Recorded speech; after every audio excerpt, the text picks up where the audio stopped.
ವೀಕ್ಷಕರೇ, ನಾಮಪತ್ರ ಸಲ್ಲಿಕೆಯೊಂದಿಗೆ ದಾವಣಗೆರೆ ದಕ್ಷಿಣದಲ್ಲಿ ಅಸಲಿ ಆಟ ಶುರುವಾಗಿದೆ. ನಾವೆಲ್ಲರೂ ಒಂದೇ, ಮೊದಲು ಪಕ್ಷ ನಂತರ ವ್ಯಕ್ತಿ, ಈ ಉದ್ದೇಶದೊಂದಿಗೆ ಎಲ್ಲರೂ ಕೂಡ ಒಟ್ಟಾಗಿ ಶ್ರೀನಿವಾಸ್ ದಾಸ್ ಕರಿಯಪ್ಪ ಅನ್ನೋದಕ್ಕಿಂತ ಹೆಚ್ಚಾಗಿ ಬಿಜೆಪಿಯನ್ನ ಗೆಲ್ಲಿಸಬೇಕು ಅಂತ ರಣಕಾಳೆಯನ್ನು ಮೊಳಗಿಸಿದ್ದಾರೆ. ದಾವಣಗೆರೆ ದಕ್ಷಿಣದ ಬಿಜೆಪಿಯ ಹಿರಿಯ ಮುಖಂಡ ಅಜಯ್ ಕುಮಾರ್ ಅವ್ರ ಜೊತೆ ಇದೀವಿ, ಅವ್ರನ್ನೇ ಮಾತಾಡ್ಸೋಣ. ಸರ್, ಇಷ್ಟೊಂದು ಹ್ಯೂಜ್ ರೆಸ್ಪಾನ್ಸ್ ಹೇಗೆ ಅನಿಸ್ತಾ ಇದೆ? ಸರ್, ಜನರಿಗೆ, ದಾವಣಗೆರೆ ದಕ್ಷಿಣ ಜನತೆಗೆ ಆಕ್ಚುಲಿ ಸಾಕಾಗೋಗ್ಬಿಟ್ಟಿದೆ ಸರ್. ಏನಪ್ಪ, ಯಾವಾಗ ಈ ಕಾಂಗ್ರೆಸ್ ಪಕ್ಷ ತೊಲಗುತ್ತೆ, ಯಾವಾಗ ನಾವು ನೆಮ್ಮದಿಯ ಜೀವನವನ್ನ ನಾವು ಸಾಗಿಸ್ತೀವಿ ಅನ್ನೋ ಒಂದು ನಿಟ್ಟಿನಲ್ಲಿ ಇವತ್ತು ನೋಡ್ರಿ, ವಾಲಂಟಿಯರ್ ಆಗಿ ನಾವು ಆಕ್ಚುಲಿ ಕಾರ್ಯಕರ್ತರುಗಳಿಗೆ ಈ ನಾಮಪತ್ರ ಸಲ್ಲಿಕೆದೆ ಬರ್ರಿ ಅಂತ ಕರೆಯೋದು ಸ್ವಾಭಾವಿಕ. ಆದ್ರೆ ನಾವು ಕರೆದಿರೋದಕ್ಕಿಂತ ಅದಕ್ಕಿಂತ 10 ಪಟ್ಟು ಹೆಚ್ಚು ಜನ ಇವತ್ತು ನಾಮಪತ್ರ ಸಲ್ಲಿಕೆಗೆ ಬಂದಿರ್ತಕ್ಕಂಥ ನಮ್ಮ ಯಡಿಯೂರಪ್ಪನವರು, ಇನ್ನಿತರೆ ಮುಖಂಡರುಗಳು, ಜಿಲ್ಲಾ ಮುಖಂಡರುಗಳು, ನಾವೆಲ್ಲರೂ ಇವತ್ತು ನಾಮಪತ್ರ ಸಲ್ಲಿಸಿ ಬಂದಿದ್ದೇವೆ.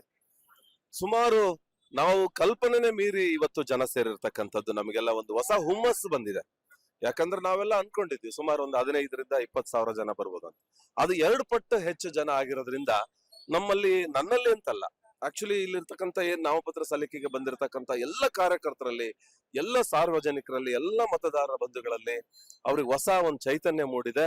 ಯಾವಾಗ 9ನೇ ತಾರೀಕು ಬರುತ್ತೆ, ನಾವು ಯಾವಾಗ ಬಿಜೆಪಿಯ ಬಟನ್ನ ಒತ್ತೀವಿ ಅನ್ನೋ ಒಂದು ಉತ್ಸಾಹದಲ್ಲಿ ನಮ್ಮ ಮತದಾರರಿದ್ದಾರೆ ಅಂತ ಹೇಳೋದಕ್ಕೆ ನನಗೆ ತುಂಬಾ ಹೆಮ್ಮೆ ಆಗ್ತಾ ಇದೆ. ಸರ್, ನನಗೆ ಅನ್ನಿಸ್ತಾ ಇರೋದು, ಇದು ಕೇವಲ ನಾಮಪತ್ರ ಸಲ್ಲಿಕೆನಾ ಅಥವಾ ವಿಜಯೋತ್ಸವ? ಸರ್, ಆಕ್ಚುಲಿ ಯಾವಾಗ ಶ್ರೀನಿವಾಸ್ ದಾಸ್ ಕರಿಯಪ್ಪ ಆತ ಒಬ್ಬ ಬಡ ಕುಟುಂಬದಿಂದ ಬಂದಿರೋಂತ ಒಂದು ವ್ಯಕ್ತಿಗೆ ನಮ್ಮ ರಾಜ್ಯದ ವರಿಷ್ಠರು, ನಮ್ಮ ವಿಜಯೇಂದ್ರ ಅಣ್ಣವ್ರು ಇರ್ಬೋದು, ಇನ್ನಿತರ ಮುಖಂಡರುಗಳು, ಕೋರ್ ಕಮಿಟಿ ಟೀಮ್, ಮತ್ತೆ ನಮ್ಮ ಸೆಂಟ್ರಲ್ ಟೀಮ್ ಜೋಶಿ ಸಾಹೇಬ್ರು ಇರ್ಬೋದು, ಇನ್ನಿತರ ಎಲ್ಲ, ಅಮಿತ್ ಶಾ ಅವರೆಲ್ಲರೂ ಕೂಡ, ಆಮೇಲೆ ಈಗ ನೂತನ ರಾಷ್ಟ್ರೀಯ ಅಧ್ಯಕ್ಷರುಗಳು, ಯಾವಾಗ ನಮ್ಮ ಶ್ರೀನಿವಾಸ್ ದಾಸ್ ಕರಿಯಪ್ಪನವರ ಹೆಸರನ್ನ ಘೋಷಣೆ ಮಾಡಿದ್ರು, ನಾವು ಅವತ್ತೇ ವಿಜಯೋತ್ಸವನ್ನ ಆಚರಿಸಿದ್ವಿ ಸರ್. ಅವತ್ತೇ ವಿಜಯೋತ್ಸವ ಆಚರಿಸಿದೀವಿ ನಾವು. ಸರ್, ನಿಜವಾಗ್ಲೂ ಖುಷಿ ಅನ್ಸೋದು, ಪರಸ್ಪರ ದ್ವೇಷಿಸೋರೆ ಜಾಸ್ತಿ ಸರ್. ಆದ್ರೆ ದಾವಣಗೆರೆ ಬಿಜೆಪಿಲಿ ಈ ಒಗ್ಗಟ್ಟನ್ನ ನೋಡ್ತಾ ಇದ್ರೆ ನಿಜಕ್ಕೂ ಎಲ್ಲ ಒಂದ್ ಕಡೆ ಆಶ್ಚರ್ಯ ಅನ್ಸುತ್ತೆ. ಏನ್ ಎಲ್ಲಾರು ಒಗ್ಗಟ್ಟಾಗಿ ಒಂದ್ ರೀತಿ ಪಾಂಡವರ ರೀತಿ ನಿಂತ್ಕೊಂಡು ಕೌರವರು ಸಂಹಾರ ಕೊಟ್ಟಿದ್ದಾರೆ ಅಂತಿದ್ದಾರೆ. ಸರ್, ಈಗ ನಾನು ಕಳೆದ ಸಾರಿ ಹೇಳಿದ್ದೆ ಸರ್, ನಮ್ಮಲ್ಲಿ ಯಾವುದೇ ತರ ಗೊಂದಲಗಳಿಲ್ಲ, ನಾವೆಲ್ಲ ಒಟ್ಟಾಗಿದ್ದೇವೆ, ನಾವು ಈ ಸರಿ ಒಟ್ಟಾಗಿ ಚುನಾವಣೆ ಮಾಡ್ತೇವೆ, ನಮ್ ಕ್ಯಾಂಡಿಡೇಟ್ ಅನ್ನ ಗೆಲ್ಸಿ ನಾವು ವಿಧಾನಸೌಧಕ್ಕೆ ಕಳಿಸ್ಕೊಡ್ತೇವೆ ಅಂತ ಹೇಳಿದ್ವಿ ಸರ್. ನಮ್ಮಲ್ಲಿ ಸ್ವಾಭಾವಿಕವಾಗಿ ಸಣ್ಣ ಪುಟ್ಟ ವೈಮನಸ್ಸು ಒಂದು ಕುಟುಂಬದಲ್ಲೇ ಇರುತ್ತೆ ಸರ್. ತಂದೆ ತಾಯಿ ಮಕ್ಕಳು 4-5 ಜನ ಸಮಸ್ಯೆ ಅಲ್ಲೇನೆ ಇರುತ್ತೆ. ಅಂತದ್ದು ಇದೊಂದು ರಾಷ್ಟ್ರೀಯ ದೊಡ್ಡ ಪಕ್ಷ ಸರ್. ಇದರಲ್ಲಿ ಸಣ್ಣ ಪುಟ್ಟ ಗೊಂದಲಗಳು ಇರೋದು ಸ್ವಾಭಾವಿಕ ಸರ್, ಸರ್ವೇ ಸಾಮಾನ್ಯ. ಇಡೀ ಭಾರತ ದೇಶದಲ್ಲಿ 10 ಪಕ್ಷಗಳಿದಾವೆ, ಎಲ್ಲರದು ಇದೆ ಸಮಸ್ಯೆಗಳು. ಆದ್ರೆ ನಮ್ಮ ಭಾರತೀಯ ಜನತಾ ಪಕ್ಷದ ಒಂದು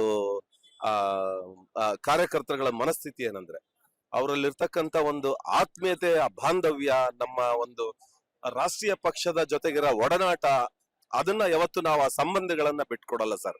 ಆ ಸಣ್ಣ ಪುಟ್ಟ ವೈಮನಸ್ಸುಗಳನ್ನೆಲ್ಲ ತಿಪ್ಪೆಗೆಸ್ಬಿಟ್ಟಿದೀವಿ ಸರ್ ನಾವೀಗ. ಈಗ ನಮ್ದು ಒಂದೇ ಗುರಿ, ನಮ್ ಶ್ರೀನಿವಾಸ್ ದಾಸ್ ಕರಿಯಪ್ಪನವ್ರನ್ನ ಗೆಲ್ಸಿ ಕಳಿಸ್ಬೇಕಂತೇಳಿ ನಾವು ಇವತ್ತು ಸುಮಾರು 30ರಿಂದ 35 ಸಾವಿರ ಜನ ನಾವಿವತ್ತು ನಾಮಪತ್ರ ಸಲ್ಲಿಸಿರೋದ್ ನೋಡಿದ್ರೆ ನಿಜವಾಗ್ಲೂ ನಾವು ಇವತ್ತೇ ಈ ವಿಜಯೋತ್ಸವ ಸರ್, ಇವತ್ತಿಗಲ್ಲ ಸರ್. ನಾನು ಒಂದು ಮಾತನ್ನ ಹೇಳಲಿಕ್ಕೆ ಇಷ್ಟಪಡ್ತೀನಿ ಸರ್, ದಾವಣಗೆರೆ ಜಿಲ್ಲೆ ಜನತೆಗೆ. ಸರ್, ಇವತ್ತೇನು ನಾವು ದಾವಣಗೆರೆ ದಕ್ಷಿಣ ಕ್ಷೇತ್ರವನ್ನ ನಾವು ಗೆದ್ದೇ ಗೆಲ್ತೇವೆ. ಇದು ಗೆಲ್ಲೋದ್ರ ಜೊತೆನಲ್ಲಿ ಬರೋಂತ 2028 ಚುನಾವಣೆನಲ್ಲಿ 8ಕ್ಕೆ 8 ಕ್ಷೇತ್ರವನ್ನ ಗೆಲ್ತೇವೆ. ಮತ್ತೆ ಬರೋಂತ MP ಚುನಾವಣೆಯಲ್ಲಿ ಅವತ್ತು ಆ ಸಂದರ್ಭದಲ್ಲೂ ಕೂಡ ನಾವೊಬ್ಬ ಬಡ ಅಥವಾ ಯಾರಿಗಾದ್ರೂ ಕೊಡ್ಲಿ, ಆತನ್ನು ಕೂಡ ನಾವು ಸಂಸದರನ್ನ ಮಾಡಿ ಕಳಿಸ್ತೀವಿ ಸರ್. ಈ ಕ್ಷಣದಿಂದನೇ ದಾವಣಗೆರೆ ಇತಿಹಾಸ ಏನು ಕಾಂಗ್ರೆಸ್ನವರ ಕೈಗೊಂಬೆ ಆಗಿ ಕಾಂಗ್ರೆಸ್ನವರ ಹಿಡಿತದಲ್ಲಿತ್ತು, ಈ ಕ್ಷಣದಿಂದನೇ ಅದು ಇಲ್ಲ ಅಂತ ಹೇಳಲಿಕ್ಕೆ ಬಯಸ್ತೀನಿ ಸರ್ ನಾನು. Thank you so much sir. ವೀಕ್ಷಕರೇ, ಬದಲಾವಣೆ ಸಮಯ ಬಂದಿದೆ ಅಂತ ಹೇಳ್ತಾ ಇದ್ದಾರೆ, ನೀವು ಕೂಡ ಡಿಸೈಡ್ ಮಾಡಿ. ಕನೆಕ್ಟ್ ಕರ್ನಾಟಕ, ಇದು ನಿಮ್ಮ ನೆಟ್ವರ್ಕ್.